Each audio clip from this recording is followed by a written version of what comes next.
একটাই জিনিস, এখন থেকে এই ইয়টটাকে ধ্বংস করবার সব রকম চেষ্টা আমি করব।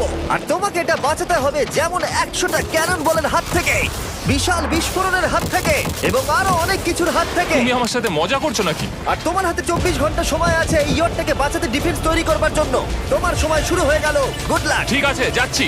দেখা যাক এই ইয়টটাকেও বাঁচাতে পারে কিনা। শন আমার ক্রেডিট কার্ডটা ব্যবহার করে সঙ্গে সঙ্গে প্রচুর জিনিস কিনে আনলো আর ডিফেন্স তৈরি করতে শুরু করলো ফেজ 1 এর জন্য 100টা ক্যানন শট। তোমার প্ল্যানটা আমাকে বলো। আমার প্ল্যান হলো একটা বড় দেওয়াল তৈরি করা, যেটা আশা করি ক্যানন ফায়ার আটকাতে পারবে। এবং গোটা রাতটা কাজ করবার পরে পরের দিন সকালবেলা থেকে শুরু করে গোটা দিনটা 24 ঘন্টা ধরে সে কাজ করে গেল। আর তার এইটা ডিফেন্স। সময় শেষ হয়ে গেছে। চলো দেখা কিছু যাক। ক্যানন শুট করা যাক। ওর ডিফেন্স কি নতুন ইয়টটাকে 100টা ক্যানন বলের হাত থেকে বাঁচাতে পারবে, নাকি আমাদের এই ভিডিওটা নতুন কন্টেস্ট্যান্টকে দিয়ে শুরু করতে হবে? ফেজ 1 শুরু হচ্ছে 4টে ফেজের মধ্যে। আমি খুব নার্ভাস। ঠিক আছে শন, এবার আমরা তোমার নতুন ইয়টে ক্যানন বল শুট করব। ভয় লাগছে।